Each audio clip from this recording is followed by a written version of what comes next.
buenos días para todos y para todas. Les doy la bienvenida a la 7ª sesión del ciclo de actualización para periodistas CAP sobre democracia y derechos humanos. Esta mañana abordaremos el tema, los derechos humanos en Guatemala. Y para hacerlo tenemos el gusto de contar con la participación como expositora de la licenciada Gabriela Tuch.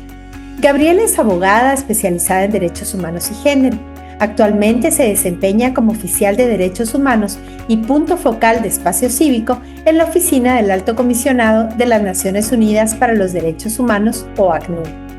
Fue la primera persona en ser nombrada para ocupar el cargo de defensora de las personas LGBTI en la institución del Procurador de los Derechos Humanos PDH y también fungió como defensora de la mujer. Además, ha trabajado en distintos espacios estatales, contribuyendo a la prevención de la violencia basada en género. Gabriela, muchas gracias por tu tiempo y disponibilidad y por acompañarnos esta mañana en Ciclos CAP. Te escuchamos. Buenos días a todas y a todos. Hoy, como menciona Mariel, vamos a platicar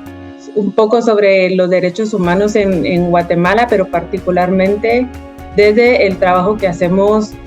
desde la OACNUR, pero aquí la intención es que todos y todas salgamos fortalecidos en nuestros conocimientos sobre derechos humanos y reflexionar también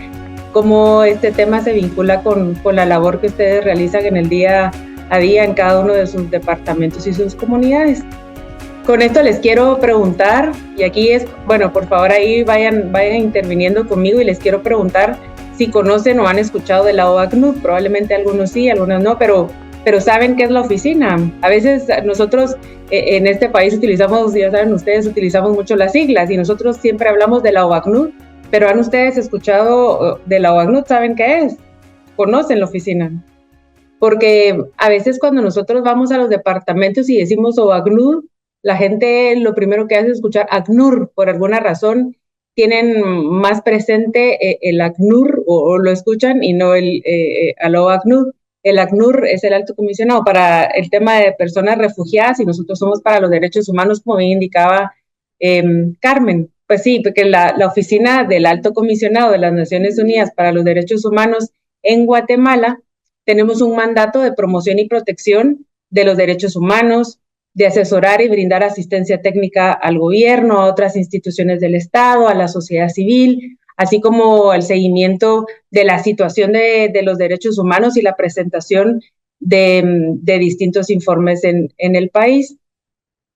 Nuestra presencia en Guatemala se enmarca en un acuerdo firmado con el Estado desde el 2005, que luego ha sido posteriormente renovado en algunos casos.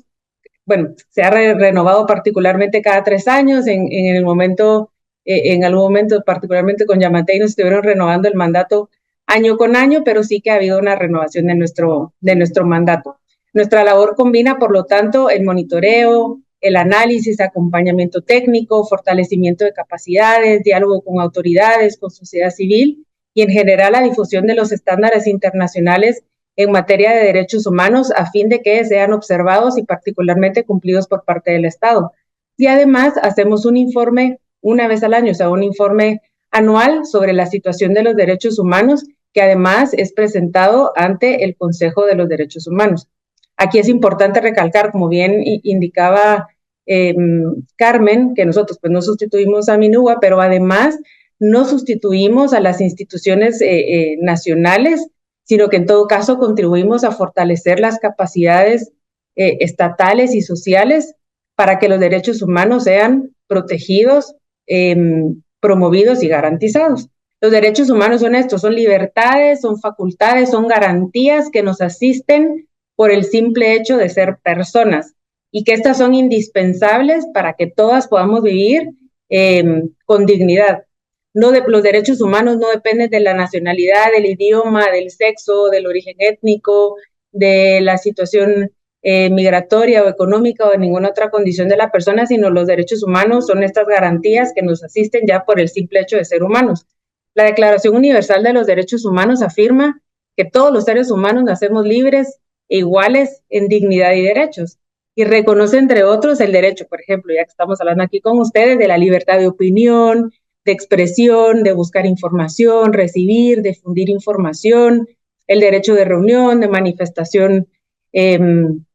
pacífica, por ejemplo, ¿verdad? Y aquí por eso les quería preguntar si, o sea, cómo los derechos humanos se vinculan o no con nuestra labor periodística, y por eso es que les compartí aquí algunos ejemplos de qué son los derechos humanos, ¿verdad? A veces pensamos únicamente con el derecho a la vida, el derecho a la salud, pero en general los derechos humanos, incluso el acceder a la información, el compartir información es parte de nuestros derechos humanos y también parte de esto que se promueve desde la Declaración para Vivir una Vida Digna.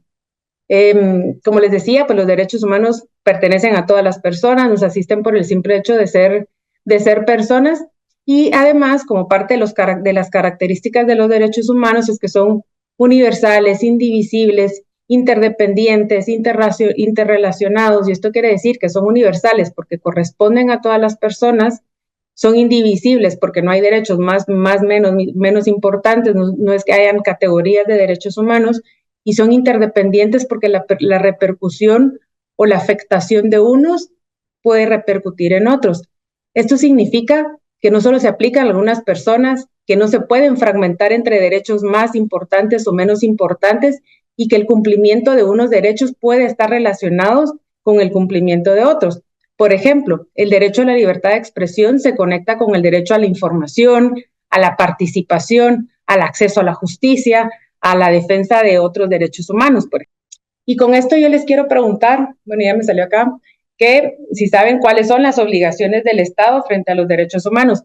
Aquí es importante aclarar que quien tiene la obligación de garantizar o de hacer cumplir los derechos humanos es el Estado. Entonces el Estado tiene tres grandes obligaciones, y lo vemos como así súper resumido, es de respetar, proteger y garantizar. O sea, ya vimos, los derechos humanos son las garantías que nos existen por el simple hecho de ser personas, y luego el Estado tiene tres grandes obligaciones en materia de derechos humanos. Respetar, que es abstenerse de realizar o tolerar cualquier violación a un derecho humano por cualquier agente estatal o en algunos casos por parte de particulares.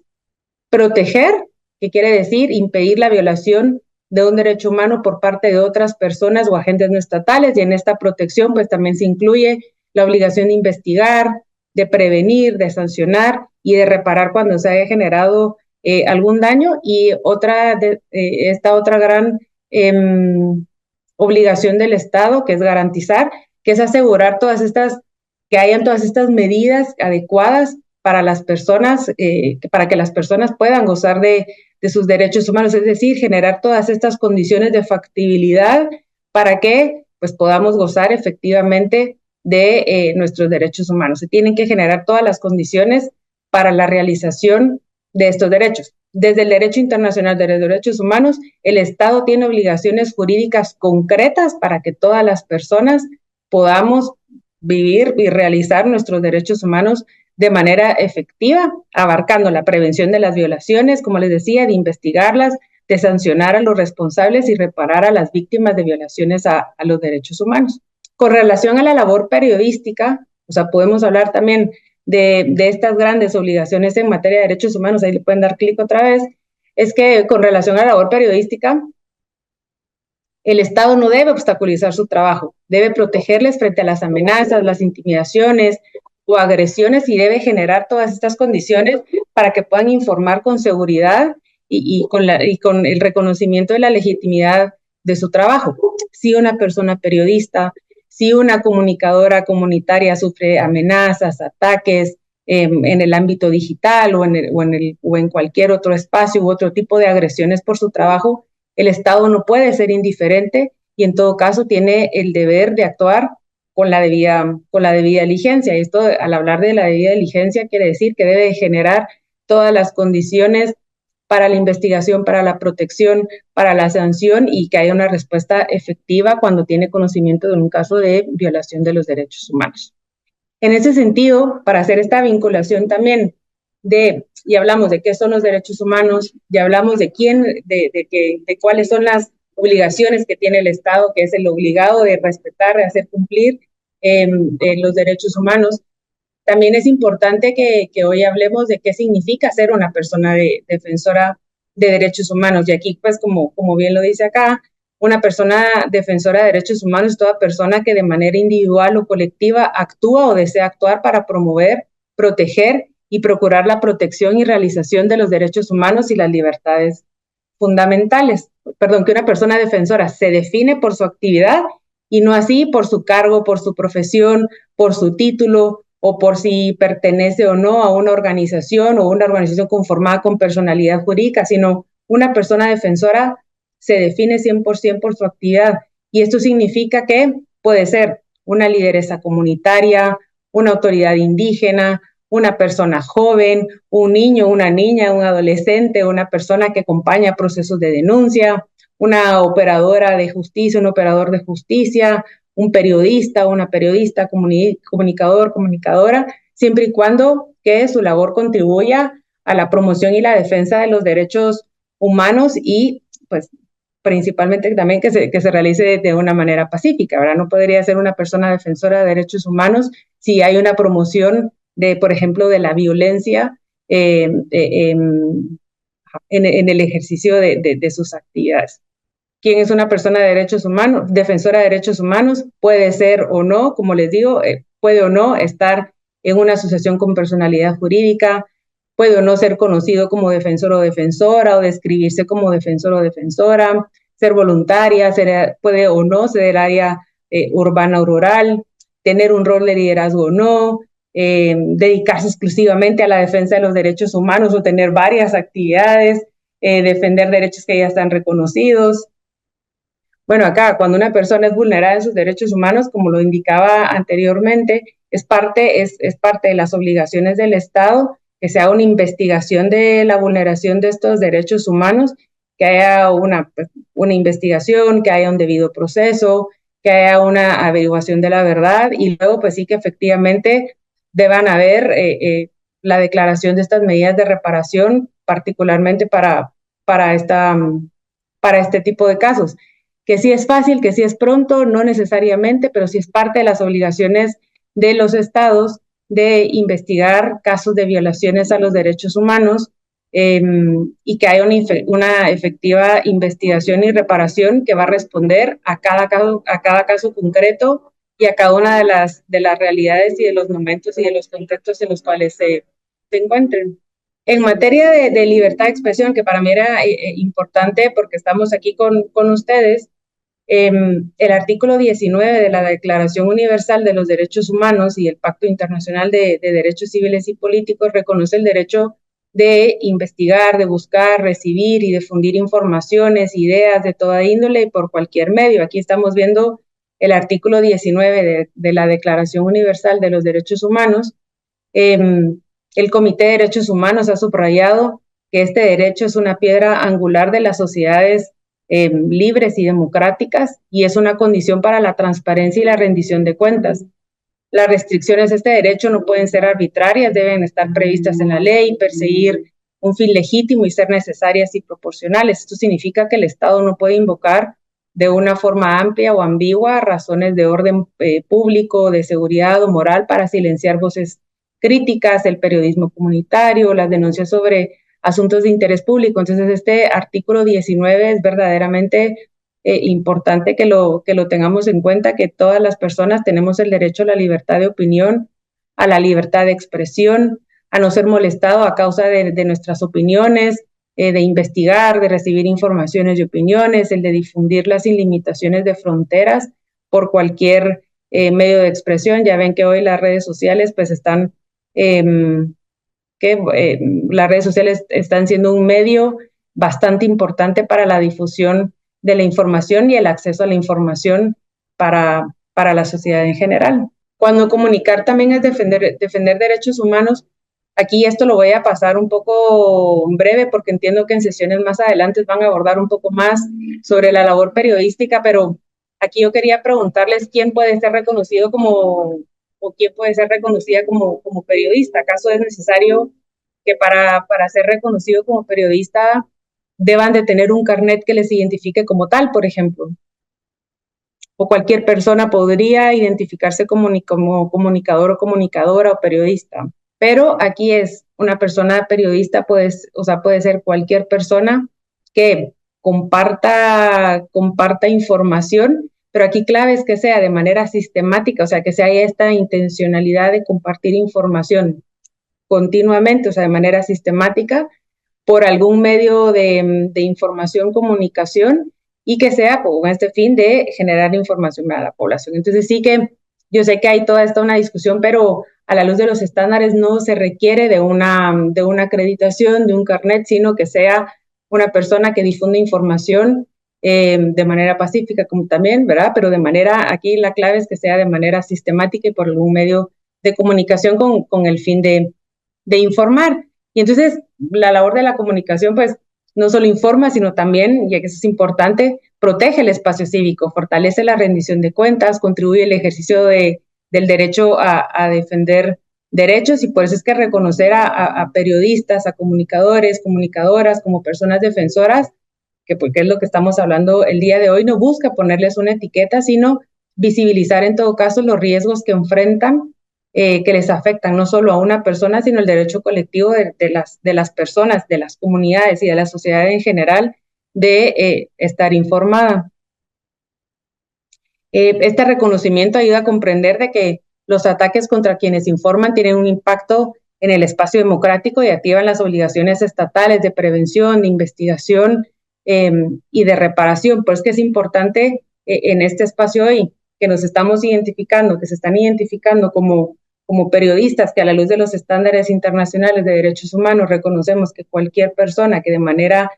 sistemática difunda información para que llegue a las comunidades, a la población por algún medio, puede ser reconocida como una persona, pues, periodista, y tiene esta protección especial. Y por eso es que hablamos acá de que reconocerles también refuerza la legitimidad de su labor, reconocer los riesgos que enfrentan y la obligación que tiene el Estado de poderles proteger para que continúen realizando esta labor. ¿Qué protecciones o sea, ya hablamos del reconocimiento de la labor de las personas periodistas, cuáles son los riesgos que pudieran enfrentar, y luego aquí pues deberíamos de hablar de qué protecciones deberían de existir para ejercer el periodismo con mayor seguridad y legitimidad. Podemos continuar y hablar de que sí es preciso que haya, por ejemplo, mecanismos de protección para personas periodistas, que también es todavía una deuda pendiente que tiene el Estado de poder generar pues estas mecanismos efectivos que puedan proteger a quienes ejercen el periodismo en los distintos departamentos, en las distintas comunidades, que haya una efectiva tutela y protección por parte del Estado para que esta labor pueda ser ejercida sin interferencias. Podemos, como les digo, ir viéndolo más adelante, que también ustedes lo van a ver en otras sesiones, pero sí era importante para mí identificar acá que sí debe de haber este reconocimiento por parte del Estado de quienes ejercen esta labor periodística, de identificar los riesgos que enfrentan, que ustedes en sus departamentos sin duda los tienen claramente identificados, que no solo responden a los actores estatales, sino también se enfrentan a los actores locales, algunos gobiernos locales y algunos estos otros grupos de poder o del crimen organizado con los que ustedes también se pueden estar enfrentando como parte de los riesgos en el ejercicio de su labor. La intención de hoy también es compartir y socializar con ustedes el informe que realizó la oficina, que se llama Guatemala, Desafíos en la Defensa de los Derechos Humanos, del año 2020 al 2025, que este es un informe que elaboramos como una actualización a un documento que habíamos realizado publicado en el 2019. Este informe pues tiene una cobertura desde enero del 2020 al 31 de mayo del 2025. Este documento pues en general tiene tres objetivos principales. Este informe tiene tres objetivos principales, que es el reconocer y visibilizar la labor de determinados grupos de personas defensoras, evidenciar los riesgos que enfrentan y su impacto en su vida diaria, así como aportar insumos para que el Estado pueda adoptar medidas acordes a sus obligaciones internacionales en materia de derechos humanos. En general, este informe parte de una constatación general que las personas, las organizaciones, las comunidades que defienden derechos humanos son esenciales para la democracia y el Estado de Derecho, pero que siguen enfrentando múltiples riesgos agravados por el cierre del espacio cívico, el cierre del espacio democrático, la persistencia de ataques y las insuficiencias en las respuestas estatales. Este documento tuvo una metodología participativa, un análisis participativo que incluyó 237 entrevistas que fueron realizadas entre diciembre del 2024 y agosto del 2025. También incluyó la revisión de expedientes judiciales, la observación de campo, el análisis de información recopilada por la oficina durante más de 5 años. Y esta metodología, este análisis participativo que se realizó, resulta una muestra importante porque muestra que los hallazgos no solo son percepciones aisladas, sino es parte de un proceso sistemático de documentación. Aquí, como ven, pues entrevistamos a personas defensoras, hicimos distintos monitoreos de audiencias judiciales, hicimos monitoreos en algunos centros de privación de libertad, tuvimos entrevistas con distintos actores estatales, con distintas organizaciones, en distintos departamentos y comunidades. Esta recopilación incluyó o se realizó, abarcó 11 departamentos del país. Tratamos de entrevistar que hubiera una representatividad de género, más o menos lo logramos, que pudiéramos escuchar las voces de distintos hombres, de distintas mujeres, de distintas personas defensoras. Cuando digo distintas personas defensoras, porque saben, reconociendo que trabajan en la defensa de distintos derechos humanos, es que creo que abarcamos una buena muestra para este informe que presentamos a finales en diciembre del año pasado. Hicimos la socialización de este informe, que luego además lo tenemos en línea, que yo lo puedo compartir por acá en el chat, y también en algún momento podemos hacerles llegar una publicación impresa. Como parte de las cuestiones importantes o algunos elementos importantes que presenta este informe y que contribuye, es que hacemos la definición de los casos emblemáticos. Y para OANUD un caso emblemático es aquel, o sea que esto lo detallamos en el informe, es aquel suceso o proceso judicial que por sus características, por las actores involucrados y sus consecuencias, trascienden de la situación individual de las víctimas para convertirse en un ejemplo representativo y paradigmático de un patrón más amplio de violaciones de derechos humanos, de una falla estructural del Estado o de una amenaza del sistema al Estado de Derecho. Entonces,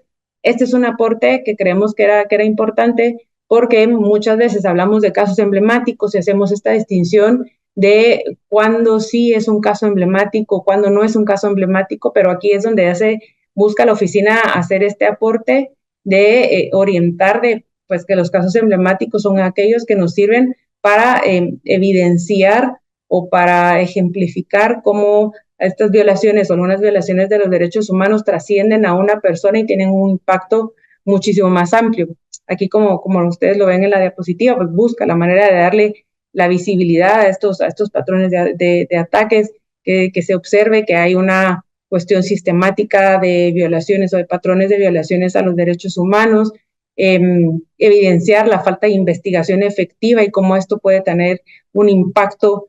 más amplio y no a nivel individual, sino a nivel colectivo. Y al final de cuentas lo que se busca al identificar estos casos emblemáticos es que tengan potencialmente un aporte transformador para pues que se puedan sentar estos precedentes y provocar cambios estructurales que sean positivos en la protección y la promoción de la defensa de los derechos humanos. Otro aspecto otro concepto importante o aspecto importante que busca contribuir o que buscó contribuir la oficina con este informe es también hablar del concepto de la muerte civil, que si bien no está codificado en tratados internacionales en materia de derechos humanos, para el caso de Guatemala se utiliza para describir el resultado fáctico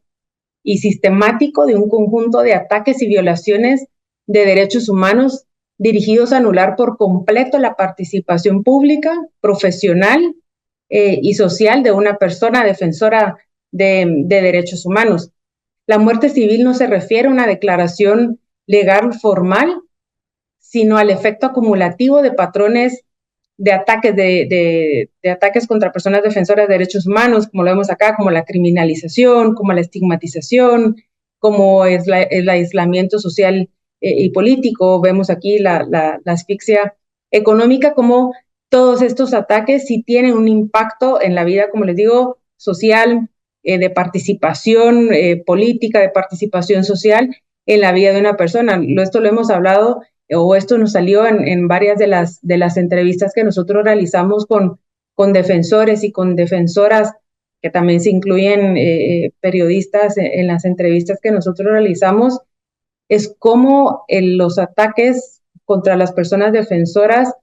y por ejemplo, ya lo vemos más, lo vamos a ver también más adelante, la criminalización sí conlleva a esta muerte civil de las personas defensoras, eh, donde les neutralizan su labor. En Guatemala, sin necesidad, como lo tengo acá colocado, sin necesidad de recurrir a la violencia física, sino si hay una limitación del ejercicio de sus derechos civiles y políticos, su capacidad de acción, su credibilidad, su base de apoyo, dejándolos en un estado muchas veces de indefensión y de aislamiento social, económico y político. Entonces sí, este concepto de muerte civil que aporta el informe sí es importante. Sí, era para nosotros importante poderlo colocar cuando estamos analizando la situación de los desafíos en la defensa de los derechos humanos. Algunos de los hallazgos principales del informe es que se reportan 1.546 ataques documentados contra personas defensoras, como les decía, de enero del 2020 a mayo del 2025. De estas, pues hay 940 personas, organizaciones y comunidades afectadas, y se registraron 35 asesinatos. Ojo, cuando planteamos estos datos, porque seguramente ustedes los ven y probablemente en otros espacios han escuchado cifras mucho mayores, nosotros hacemos esta aclaración que estos datos no reflejan la universalidad de los ataques contra las personas defensoras de derechos humanos, sino en todo caso los que pudieron ser documentados por parte de la OACNUD en este periodo de análisis que se realizó. Ya como se los comentaba inicialmente, en los 11 departamentos donde hicimos estas búsquedas de información, entonces no representan la universalidad de los ataques contra las personas defensoras, pero sí aquellos a los que la oficina pudo tener acceso y a los cuales pudimos documentar desde la oficina, ¿verdad? De todos modos, aunque no representan la globalidad de los ataques contra personas defensoras, sí son unas cifras que son evidentemente pues alarmantes. Como parte de la información que documentamos, es que, y se destaca, que la criminalización es el ataque más documentado contra las personas defensoras, con 745 casos de criminalización contra 332 personas defensoras de derechos humanos. Estos datos permiten mostrar la magnitud y la gravedad del problema de la criminalización, que también es importante entender que la criminalización pues, también es un concepto que nos ha dado la Comisión Interamericana de Derechos Humanos. La criminalización, en términos generales, es el uso indebido del derecho penal para perseguir a una persona o determinado grupo de personas. Aquí en estos casos, pues el común denominador que nosotros documentamos, pues, por supuesto, en la criminalización, el común denominador es el Ministerio Público, pues con la anterior administración. Sin duda, pues como les comentaba, estos últimos 5 años se documentó y se registró un alarmante incremento de la criminalización como el principal ataque hacia las personas defensoras de derechos humanos. Aquí pueden ver pues, que está seguido de otros tipos de ataques como las amenazas, la censura, la intimidación, la difamación, pero sí que la criminalización en este informe particularmente sí sale como el mayor ataque hacia las personas defensoras. Y esto que seguramente para ustedes no es nada ajeno, seguramente algunos y algunas de ustedes se han podido enfrentar a este tipo de hechos de ataques, de criminalización, o incluso ustedes han podido documentar algunas de estos procesos de criminalización. Los tipos de defensores y defensoras que han sido más criminalizados o más objeto de estos actos de criminalización son los defensores de la tierra y del territorio. Ven ahí que son 70, o sea, son la mayoría de las personas defensoras objeto de criminalización, seguido por las operadoras y los operadores de justicia, algunos líderes y lideresas comunitarias, defensores del derecho del ambiente, periodistas y otros activistas de derechos humanos. Pero sí, en la criminalización, quienes son principalmente atacados y atacadas son los defensores de la tierra y el territorio, y es los delitos que son más utilizados en estos procesos de criminalización contra defensores de la tierra y el territorio. Muchas veces es el tema de la usurpación agravada, por ejemplo, pero vemos de los delitos más utilizados en general en la criminalización es el abuso de la autoridad, que esto no aplica necesariamente para las personas defensoras de la tierra y territorio, pero sí que el incumplimiento de deberes, la usurpación agravada sí, la detención ilegal, la asociación ilícita es otro de los delitos que están siendo más utilizados, y aquí es como vemos que esta criminalización pues afecta de manera desproporcionada a ciertos grupos de defensores y defensoras, reflejando pues las áreas de mayor exclusión social y de impacto económico que ya vamos a irnos entrando más adelante. También parte de lo que documentamos en este informe, y es el tema de la impunidad en el sistema de justicia, que tampoco es algo que desafortunadamente no es algo que nos sorprende, son los altos niveles de impunidad, no solo por los casos que no se denuncian, sino por los que sí llegan al sistema de justicia y tienen pocos avances en la investigación. Aquí vemos como parte de las cifras que tenemos registradas en el informe con datos del Ministerio Público, por ejemplo, del 2020 al 2023, de 243 denuncias registradas por ataques contra activistas, porque así es como está identificada la Fiscalía, contra activistas o personas defensoras. De estas 243 denuncias, solo 2.88% resultó en órdenes de captura y solo el 3.29% culminó en una sentencia condenatoria, que no desafortunadamente, pero de las pocas sentencias condenatorias que se obtuvieron corresponden en todo caso a denuncias que fueron presentadas antes del 2020. Esto quiere decir que el tema del retraso judicial, de las acciones de investigación lentas, de los altos niveles de impunidad, pues es algo que se muestra por acá, que vemos que hay un alto número de ataques contra personas defensoras de derechos humanos, de los pocos que llegan al sistema de justicia, porque también sabemos que hay muchos retos para que las personas se presenten a denunciar, muy pocos de estos tienen un avance en la investigación y una efectiva sanción. Esto no quiere decir de que tengamos que decir que no acercarnos al sistema de justicia, sino en todo caso, pues buscar las maneras de seguir haciendo pues incidencia, y esperamos que con este cambio de fiscal general, pues estos niveles de impunidad de alguna manera pues puedan reducirse y hay una adecuada investigación de los casos cometidos contra personas defensoras de derechos humanos. Aquí vamos a hablar de un poco de una manera más detallada de grupos específicos como parte de los hallazgos que tiene este informe. Como les hablaba, pues vamos a hablar un poco más de las personas defensoras de la tierra y el territorio, que se identifican como parte de los grupos más afectados en la criminalización, que son principalmente parte de los pueblos indígenas. Como les mencionaba antes, los delitos más utilizados para criminalizar a defensores y defensoras de la tierra y territorio es la usurpación agravada, la detención ilegal, esto sobre todo en el contexto muchas veces de los desalojos o de la protección de la tierra y del territorio. Identificamos 34 personas criminalizadas también por manifestaciones pacíficas contra proyectos extractivos, por ejemplo.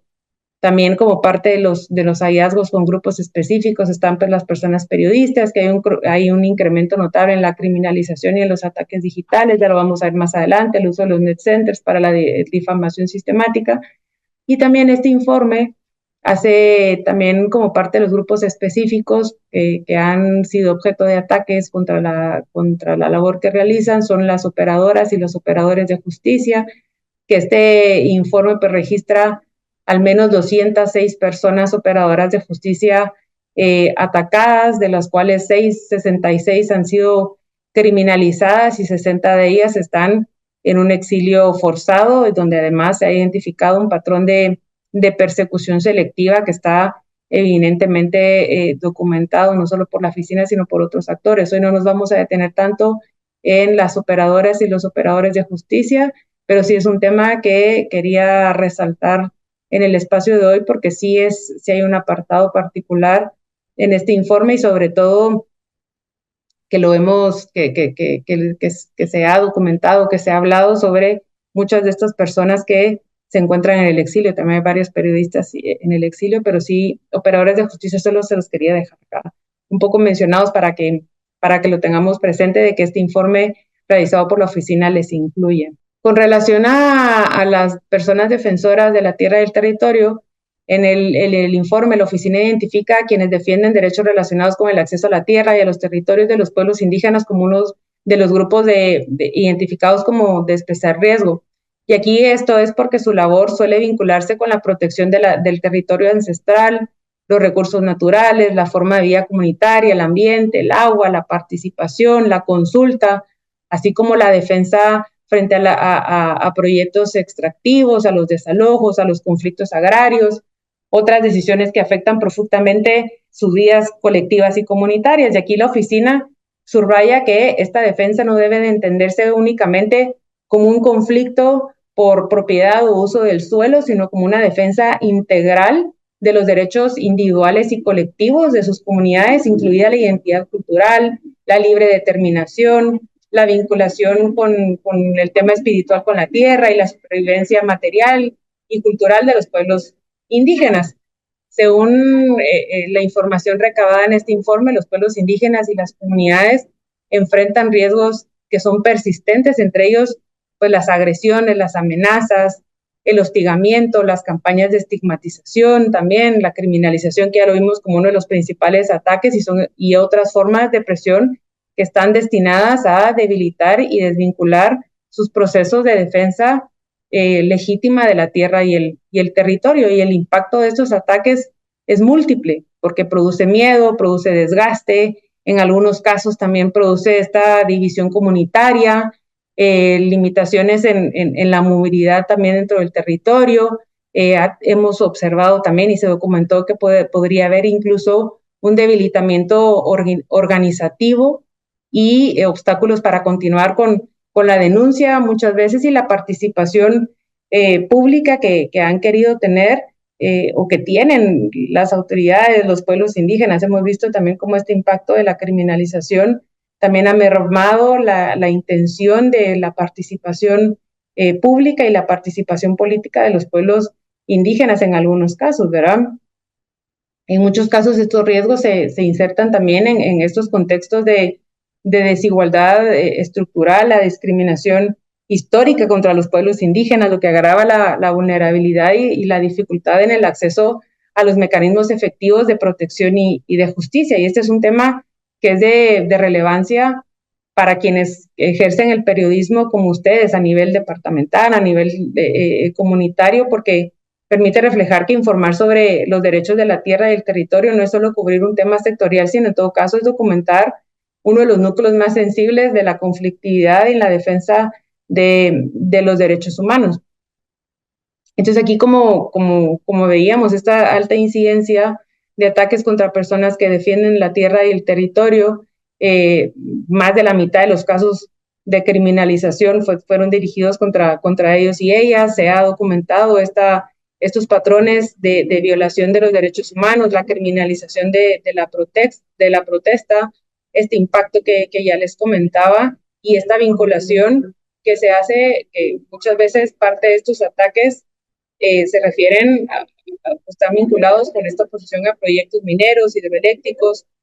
agroindustriales a los cuales se enfrentan en los distintos departamentos y de las distintas comunidades. Por ello es que también la labor que ustedes realizan también de informar sobre estas situaciones también requiere de una protección especial para ustedes que informan sobre este tema que es indispensable, inseparable de la protección de los derechos humanos y de la tierra y el territorio. Parte esta es una cita que a mí me gusta traer a este espacio o hablarlo en distintos momentos, porque veíamos, por ejemplo, los distintos niveles de impunidad Vemos que los líderes, las lideresas, quienes defienden la tierra y el territorio, uno de los principales ataques es la criminalización, pero luego cuando hablábamos con ellos y con ellas, y aquí sacamos esta frase porque decían, bueno, todas las denuncias que nosotros presentamos las desestiman, mientras que todas las denuncias en contra de nosotros son las que prosperan, ¿verdad? Aquí hoy estamos hablando de los ataques, de la criminalización contra quienes defienden, por ejemplo, la tierra y el territorio, pero también ellos han denunciado a quienes les violentan y desafortunadamente la percepción que hay o la información que incluso ellos tienen es que el sistema de justicia también luego de protegerles y que sea y investigue de una manera imparcial, en todo caso, pues sí, les criminaliza y hace que avancen los casos en su contra y no necesariamente en donde ellos investigan. Entonces aquí es parte también de la criminalización y de los ataques sistemáticos y estructurales que continúan enfrentando las personas defensoras y particularmente los pueblos indígenas. Estas son las realidades que deberían de ir cambiando en el sistema de justicia. Esperemos que con la nueva administración del Ministerio Público, pues esto pueda ir cambiando y que haya una efectiva investigación de todos los casos que se denuncien en el Ministerio Público con las garantías del debido proceso, del acceso a la justicia y del acceso a la información en general, pero sí que una de las percepciones a nivel comunitario y a nivel territorial es que las denuncias en contra de ellos y ellas sí avanzan y las denuncias que ellos presentan, pues pocos avances ellos pueden identificar y esto lo vemos en los altos niveles de impunidad que hay en el sistema de justicia, de las denuncias que presentan las personas defensoras. El informe también reconoce de manera expresa a periodistas, y aquí nosotros hablamos también de periodistas, comunicadores, comunicadoras comunitarias, pero como ya les decía, a la luz de los estándares también podríamos decir, cuando hablamos de periodistas, abarcamos a todos y todas, pero también entendemos que hay un reconocimiento como comunicadores y comunicadoras comunitarias también, y por eso que hacemos esta distinción, que cuando hablamos de personas defensoras y hablamos de periodistas, también se incluyen a quienes se identifican como comunicadoras y comunicadores comunitarios, y pues este informe reconoce que hay riesgos específicos para quienes ejercen esta labor de búsqueda de información, de socialización de la información, de acceso a la información, y este reconocimiento es importante porque valida que hay una realidad que ha sido largamente vivida en los territorios, que comunicar desde las comunidades, especialmente sobre asuntos de interés público, sobre violaciones de los derechos humanos, puede implicarles también esta exposición a amenazas, a estigmatización, a obstáculos y represalias por el ejercicio de su labor. La oficina, pues en este informe visibiliza que la labor periodística no es secundaria, sino es una actividad pues fundamental para el ejercicio de la libertad de expresión, el acceso a la información, a la participación ciudadana. Como ven aquí, pues identificamos distintos tipos de ataques como la amenaza, la intimidación, que personas periodistas también son objeto de criminalización por la labor que realizan. En este caso, pues del periodismo estos patrones pueden traducirse muchas veces en la deslegitimación pública, el señalamiento como opositores, o en algunos casos nos decían también que a las personas periodistas muchas veces se les identifica como enemigos internos, y esto es parte de identificarles como enemigos internos, como opositores. Muchas veces son parte de los ataques en el espacio digital que reciben muchos y muchas de ustedes para que hayan o para que tenga un impacto en la restricción, en el acceso a la información, en cubrir los hechos, en intimidaciones para dejar de informar, vigilancias y amenazas y otras formas de presión que ustedes puedan tener, que desafortunadamente traspasa del ámbito digital a tener también un impacto en sus vidas diarias. Y aquí lo que se documentó también como oficina, y seguramente lo saben ustedes también desafortunadamente por algunas experiencias propias o también por las coberturas que ustedes realizan, que estas prácticas, estas amenazas, estas intimidaciones que pueden empezar en el espacio digital, pero que también puede llevarse a la vida física, pues no solo les impacta o no solo les afecta de manera individual a ustedes, sino también tiene un impacto en sus familias y en su vida diaria. Eso sí es algo que nosotros rescatamos desde el informe que las personas periodistas, pues además, como lo mencionaba al inicio, este tema de la muerte civil no es únicamente para determinado grupo de personas defensoras, sino también, por ejemplo, en el ejercicio de la labor periodística también, pues hay un tema de autocensura, de ya no búsqueda de la información, de probablemente la búsqueda del ejercicio de otras labores, sino así misma la del periodismo por los riesgos que están enfrentando no únicamente las personas que ejercen el periodismo, sino también que va más allá y que tiene un impacto en sus familias y que busca aquí pues mermar muchas veces la labor que se realiza. Como parte de los patrones de violaciones que documentamos contra periodistas, pues vemos que predomina pues el acoso judicial, las campañas de desprestigio en redes sociales, las agresiones físicas, la violencia digital. Como les indicaba acá, pues esto fuerza la autocensura y estos patrones de violaciones a los derechos humanos, pues también documentamos que tiene un impacto diferenciado en las mujeres, porque las mujeres periodistas, además en estos ataques que tienen en redes sociales, pues muchas veces se traducen en un acoso sexual, que va más allá también, desafortunadamente, en las redes sociales y también puede impactar en su día a día, pues es algo que enfrentamos las mujeres en general, pero además en el caso de las periodistas e incluso en el del caso de las personas, de las mujeres defensoras, hay una deslegitimización de la labor, atentando contra sus vidas, contra su rol de mujeres. Muchas veces se les asocia que porque tienen vínculos eh, eh, sentimentales o sexuales con personas que ostentan algún poder y pues que tienen acceso a la información, y entonces la búsqueda de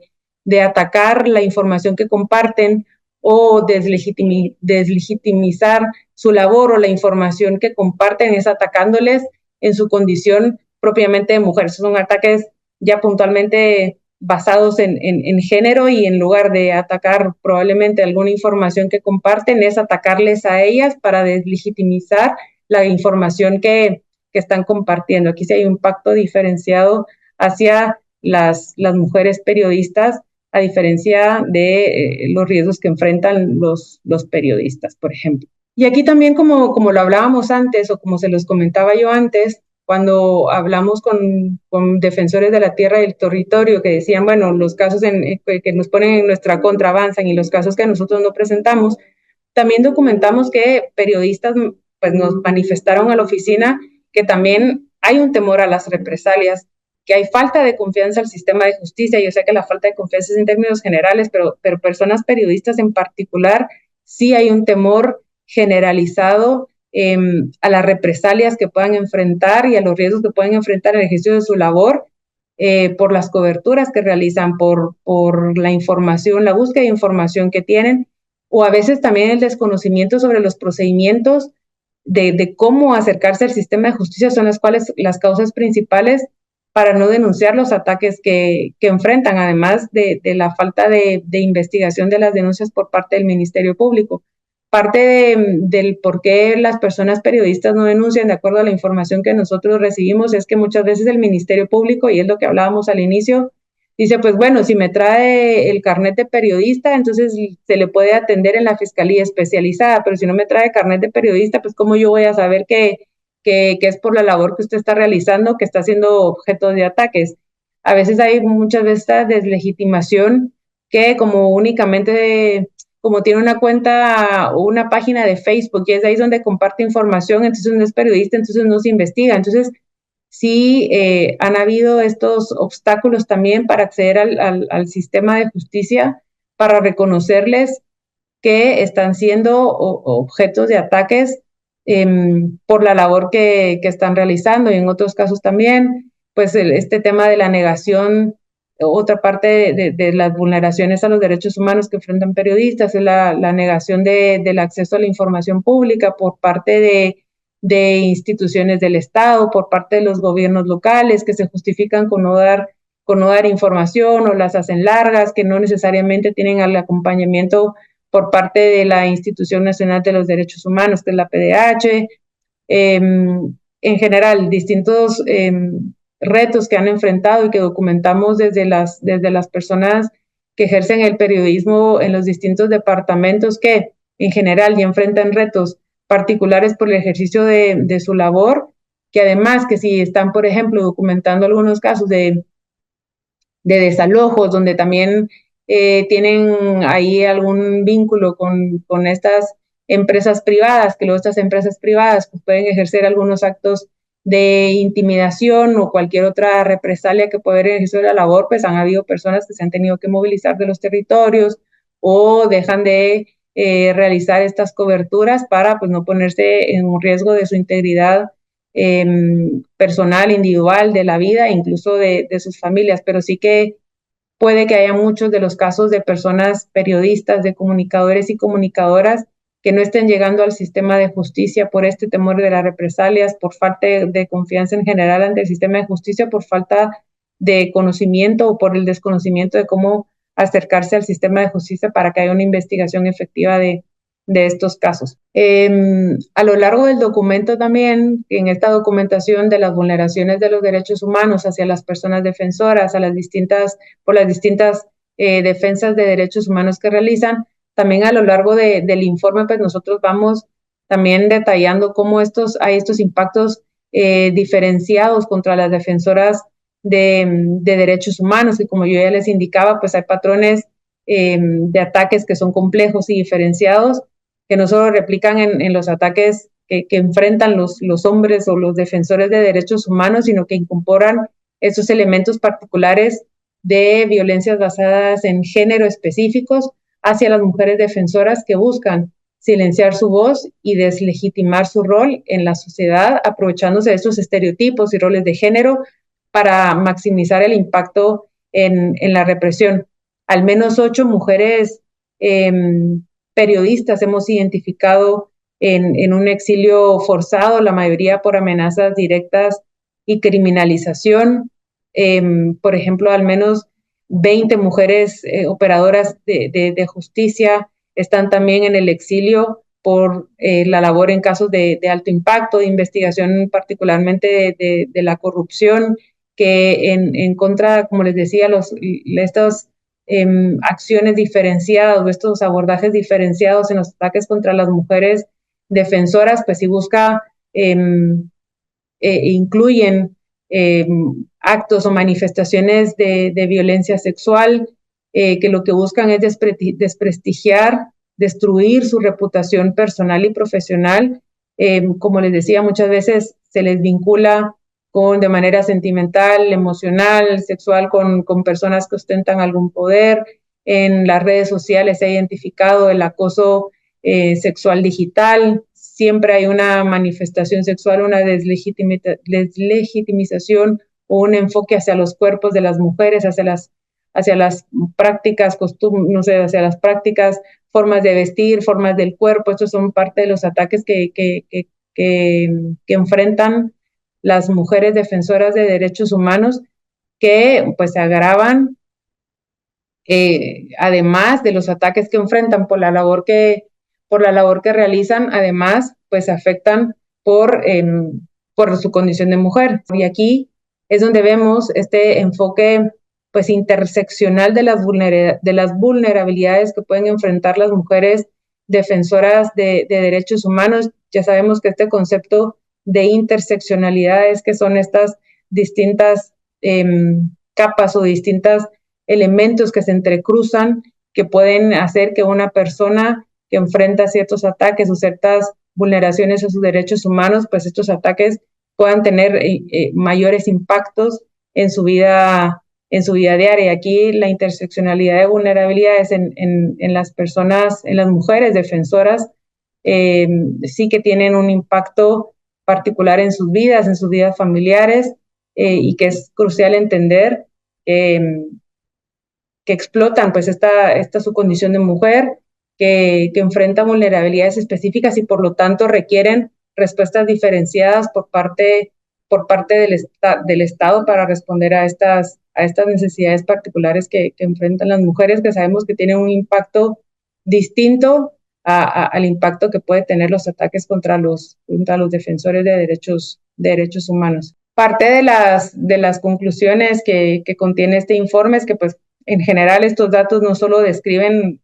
o sea, toda esta información que les he compartido y que está contenida en el informe y que luego ustedes pueden acceder a él, es que estos datos no solo describen una realidad preocupante en el país, sino que también refuerzan la necesidad de que el Estado cumpla con sus obligaciones en materia de derechos humanos. Se resalta la necesidad de que se reconozca la labor de las personas defensoras, que se garantice o que haya mecanismos que garanticen la efectiva protección integral de las personas defensoras con enfoque de género, con enfoque de interculturalidad, que hayan investigaciones efectivas, que puedan haber sanciones a las personas responsables y que hayan medidas de reparación para las personas que han sido víctimas de ataques, pero también que se eviten la repetición de estos hechos, como preguntaban antes, ¿verdad? ¿Qué debería hacer el Estado? ¿Qué se puede hacer? Pues sí que tiene que haber o sea, en general parte de las obligaciones es uno, que no deberían de haber ataques contra las personas defensoras, porque aquí es parte de la obligación del Estado de prevenir que hayan estos hechos, pero cuando hayan ataques de personas defensoras,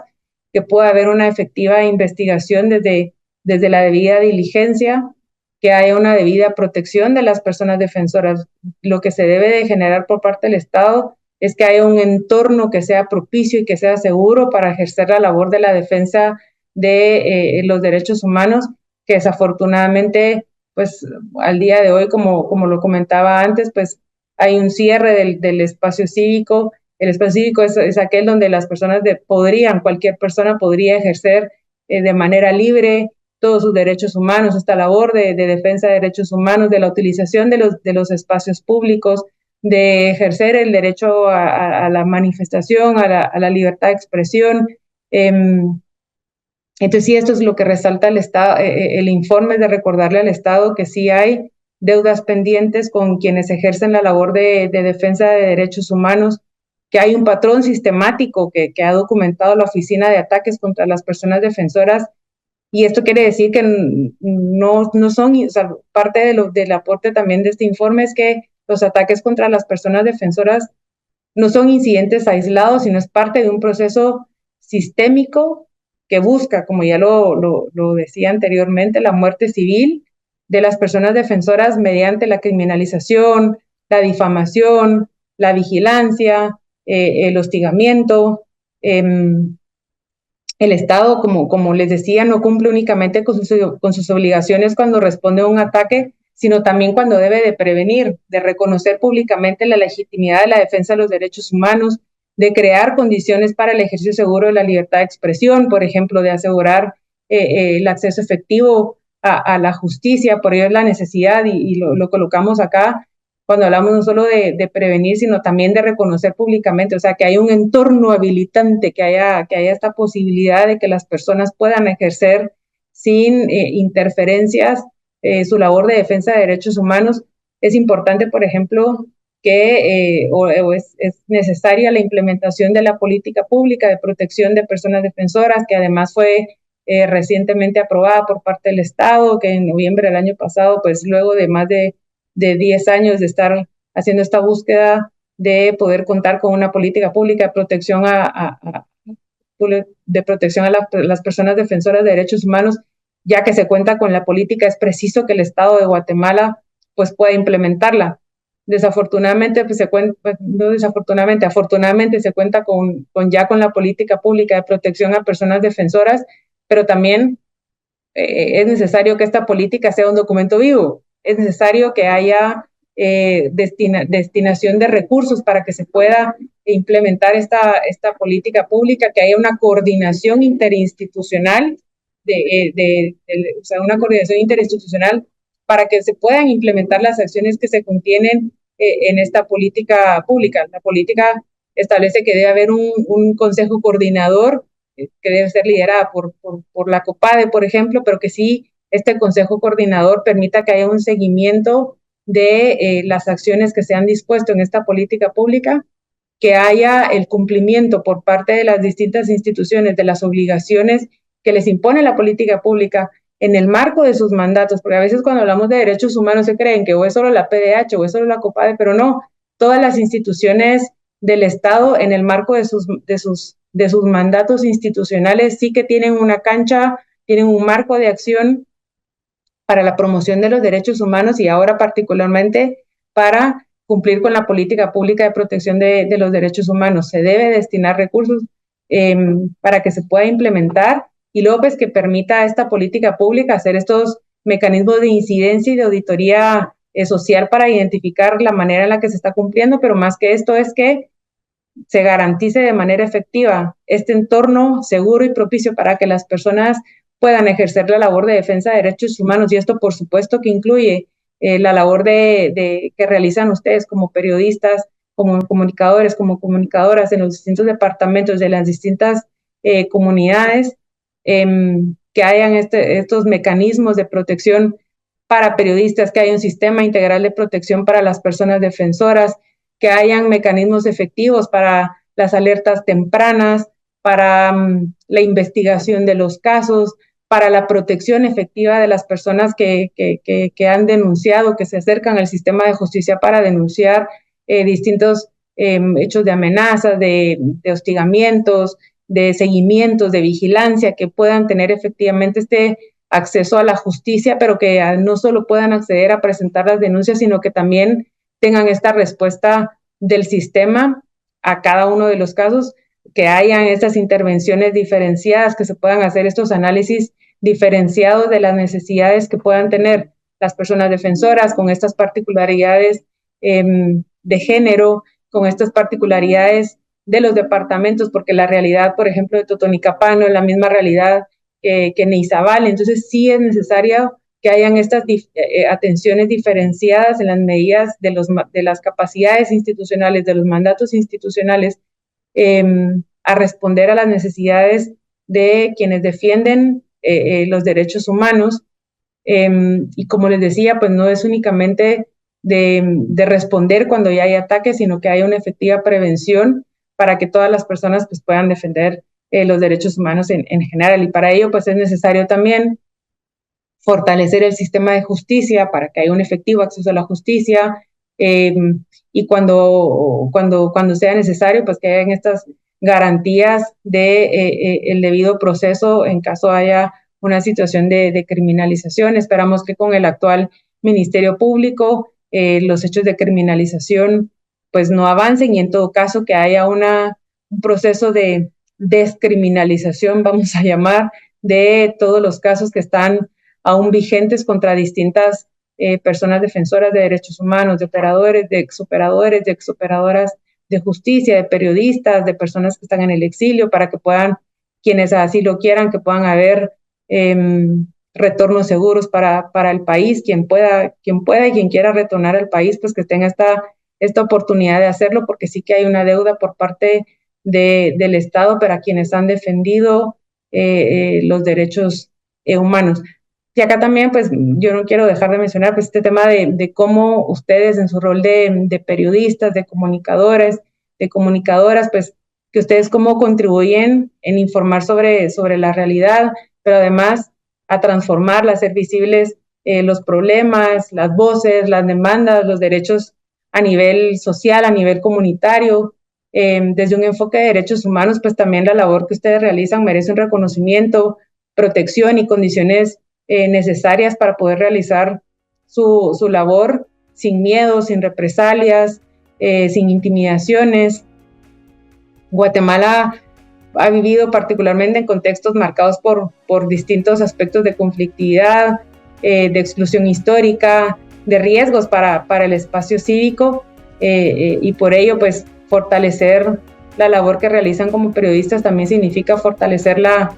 democracia, la dignidad, la capacidad de las personas y en general de las comunidades de defender los derechos humanos. Ustedes como periodistas cumplen pues estas dobles funciones, ¿verdad? No solo es de llevar también la información, sino defender el acceder a la información, a compartir la información. la labor que ustedes realizan es eminentemente importante y por ello también es necesario que el Estado les reconozca y les genere estas condiciones habilitantes para poder ejercer la labor que ustedes realizan aquí en cualquier lugar en el que se encuentren. Muchas gracias a Gabriela Tuch por haber participado en el ciclo de actualización para periodistas CAP sobre democracia y derechos humanos en Guatemala.